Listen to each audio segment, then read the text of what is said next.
Esse assunto ele se tornou praticamente um tabu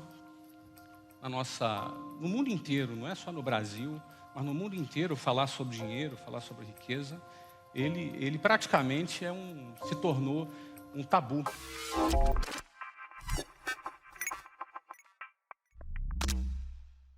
Porque ele enfrenta muitas oposições de diversas naturezas, um assunto controverso por diversas fontes. A própria igreja histórica, na realidade, um setor da igreja católica, fazia votos de pobreza. O cristianismo, durante muito tempo, fez votos de pobreza. E, obviamente, isso estava ligado a uma problemática relacionada a esse tema. Esse tema também ele é controverso do ponto de vista político, ideológico. Tem pessoas que fomentam ideologias e esse assunto, quando falado, torce-se o nariz. Outros não, outros gostam de falar. Aliás, você vê canais no YouTube bombando sobre finanças pessoais. Você vê eventos sobre finanças pessoais, sobre empreendedorismo, cada dia mais lotados no Brasil, no mundo inteiro. Isso tem uma explicação também, né? A crise do emprego, hoje em dia as taxas de desemprego, em geral, até quando você está nos Estados Unidos, na contramão, essa questão. Com as taxas mais altas, o empreendedorismo é sempre visto como uma alternativa. E como o sistema de ensino convencional, formal, ele não prepara o jovem para empreender, ele prepara o jovem para ter um emprego, desde o ensino fundamental, na universidade. É uma linha de montagem para preparar a mão de obra para a indústria. Quando o emprego se torna mais escasso, as pessoas têm que buscar alguma alternativa. E o empreendedorismo é uma alternativa que muitos têm buscado. Então você percebe que, se por um lado muita gente torce o nariz, por outro lado muita gente está em busca sobre esses assuntos. Porque a gente vive nesse ambiente controverso, polarizado, onde o mesmo assunto é adorado por uns e odiados por outros. Tem também um ranço moral.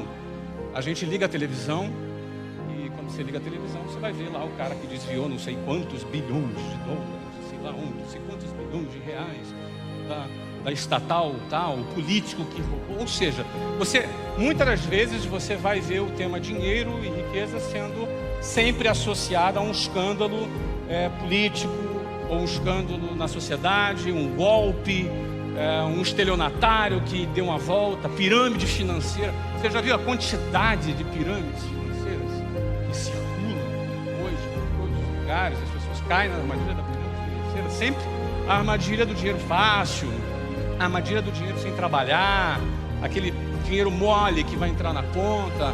Ou seja, nós vivemos em cima desse ambiente controverso por trás do assunto do dinheiro. Então, topei falar sobre esse assunto e vou falar sobre esse assunto com muita liberdade. Mas primeiro, eu gostaria de fazer alguns disclosures aqui, eu gostaria que a gente procurasse eliminar o pensamento binário. O pensamento binário, o que é? É um pensamento geralmente entre duas ideias, onde essas ideias se contrapõem e alguma vai assumir o papel do bem e, consequentemente, a outra será o papel do mal, ou vice-versa.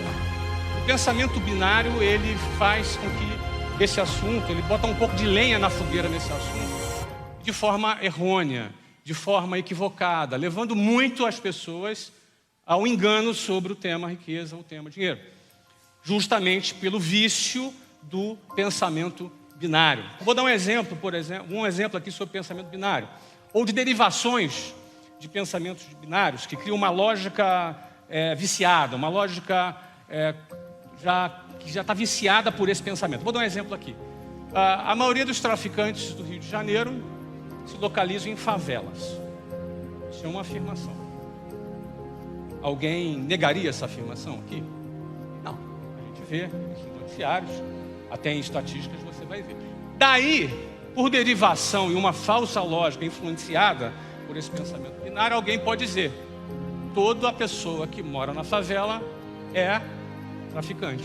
Isso é falso ou verdadeiro? Mas isso é, muitas das vezes, abraçado como uma verdade de forma equivocada, induzida por esse modelo de pensamento que desvirtua a realidade. Você não pode afirmar que toda pessoa que mora na favela é traficante, óbvio que não é.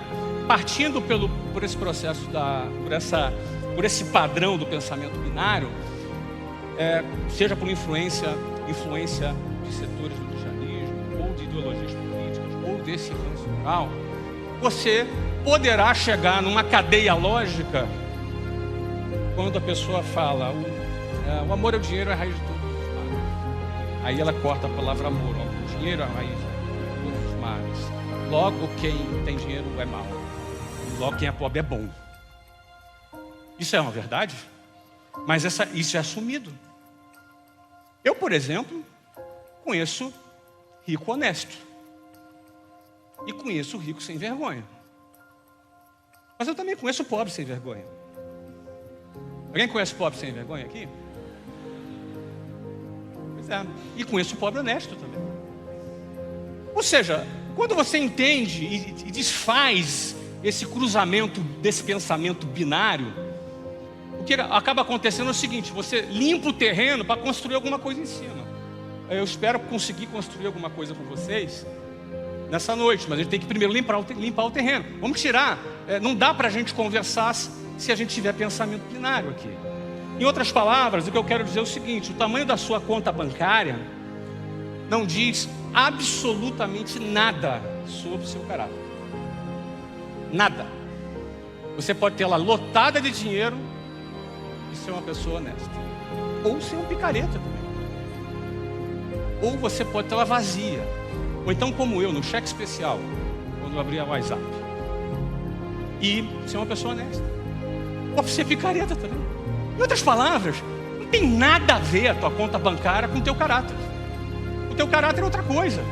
Só que ao cruzar esses conceitos em cima desse pensamento binário, você incorre na possibilidade de cair na armadilha do engano a respeito desses conceitos. Aí você erra a premissa, meu amigo. Tudo que vem depois vai vir errado.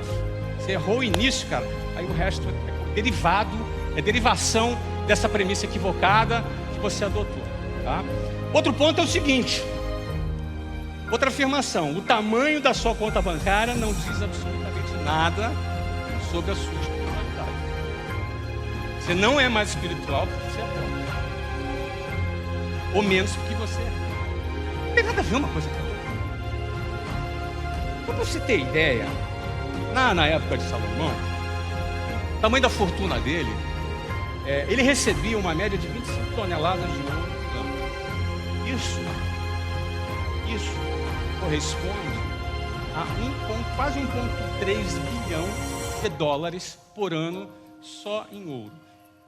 Essa quantidade de ouro que ele recebia por ano é equivalente ao dobro do ouro extraído no mundo no ano de 1800. Em outras palavras, eu estou querendo dizer que valia muito mais do que 1,2 bilhão hoje, o que era ele. Isso fora negócios, comércio, impostos, né? Ele era rei, outros reis mais próximos pagavam impostos, etc. e tal. Então esse cara é rico pra caramba. E você lê o livro dele, está na Bíblia. Está na Bíblia. Você está lendo um livro de um cara rico aí na Bíblia. De repente você está cheio de pensamento binário, ou de repente herdou alguma confusão a respeito de caráter versus espiritualidade, versus tamanho da conta bancária, e você vai para a igreja porque você, de repente, se sente bastante espiritual, mas abre o livro de Provérbios, não é? Do cara que também era muito sábio. A única coisa que ele vacilou que tinha 1000 mulheres, né? Mas tudo bem, naquela época, não sei.